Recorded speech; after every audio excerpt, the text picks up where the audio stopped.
യാതൊരു വികസന പ്രവർത്തനങ്ങളുമില്ലാതെ 10 വർഷമായി ബി.ജെ.പി. ഭരിക്കുന്ന പാലക്കാട് നഗരസഭ. വികസന മുരടിപ്പും കാവ്യവൽക്കരണവും മാത്രമാണ് നഗരസഭയിലുണ്ടായത്. ടൗൺ ഹാളിന്റെ നിർമ്മാണം പൂർത്തീകരിക്കാനോ ബസ് സ്റ്റാൻഡ് നവീകരിക്കുവാനോ നഗരസഭയ്ക്ക് ഇതുവരെ സാധിച്ചിട്ടില്ല. ഇത് പാലക്കാട് നഗരസഭ ടൗൺ ഹാളാണ്. 10 വർഷമായി പാലക്കാട് നഗരസഭ ബി.ജെ.പി. ഭരിക്കുന്നു. 2016 പൊളിച്ച നഗരസഭയുടെ പണി പൂർത്തീകരിക്കാൻ വേണ്ടി ഇതുവരെ ബി.ജെ.പി. ഭരിക്കുന്ന പാലക്കാട് നഗരസഭയ്ക്ക് സാധിച്ചിട്ടില്ല. ഇനിയുമുണ്ട് ഏറെ നഗരസഭയുടെ വികസനമില്ലായ്മയുടെ കാഴ്ചകൾ.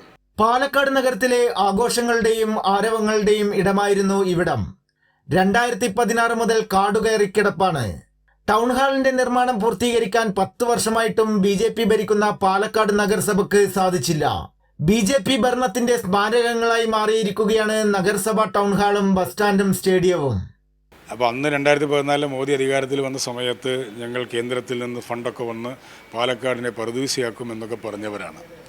പക്ഷേ കഴിഞ്ഞ 10 വർഷത്തെ പാലക്കാട്ടുകാരുടെ അനുഭവം എന്ന് പറയുന്നത് പ്രത്യേകിച്ച് ഒരു പദ്ധതിയും ഇവിടെ നടപ്പിലാക്കാൻ അവരെ കൊണ്ട് കഴിഞ്ഞില്ല എന്നുള്ളതാണ്. കേരളത്തിലെ തന്നെ 5-8 മുനിസിപ്പാലിറ്റികൾക്കും കോർപ്പറേഷനുകൾക്കും നൽകിയ അമൃത് പദ്ധതി മാത്രമാണ് എടുത്തു കാണിക്കാനുള്ളത്. അതിൻ്റെ തന്നെ നിർവഹണം ഒരു ചോദ്യചിഹ്നമായി മാറിക്കൊണ്ടിരിക്കുകയാണ്. അതിൻ്റെ ഭാഗമായ ഒരു പാലക്കാട് സ്റ്റേഡിയം ബസ് സ്റ്റാൻഡ് പുതുക്കിപ്പണി എന്ന് പറഞ്ഞത് ഇന്നും പൂർത്തീകരിക്കാൻ അവരെ കൊണ്ട് കഴിഞ്ഞിട്ടില്ല. ഇപ്പോൾ കഴിഞ്ഞ 10 വർഷത്തെ ബി.ജെ.പിയുടെ ഭരണത്തിൻ്റെ ബലമായി നിങ്ങൾക്ക് മനസ്സിലാക്കാൻ കഴിയുന്നത് ബി.ജെ.പി. 2015 അധികാരത്തിൽ പാലക്കാട് സ്വന്തമായിട്ടൊരു ടൗൺ ഹാൾ ഉണ്ടായിരുന്നു. അതിന് തൊട്ടിപ്പുറത്ത് അനക്സ് ഉണ്ടായിരുന്നു. പാലക്കാട്ടെ എല്ലാ സാംസ്കാരിക പരിപാടികളും രാഷ്ട്രീയ പരിപാടികളും എന്തിനും വിവാഹങ്ങളടക്കം നടന്നുകൊണ്ടിരുന്ന ഏറ്റവും പ്രധാനപ്പെട്ട ഒരു ഐക്കോണിക്കായിട്ടുള്ള സംഗതിയായിരുന്നു നഗരസഭയുടെ തൊട്ടപ്പുറത്ത്. അത് 9.5 വർഷം മുമ്പ് പൊളിച്ചിട്ടു. 5 കോടി രൂപയും കണ്ട് വെച്ച് അത് പുനരുദ്ധരിക്കുന്നതാണ് പറഞ്ഞത്.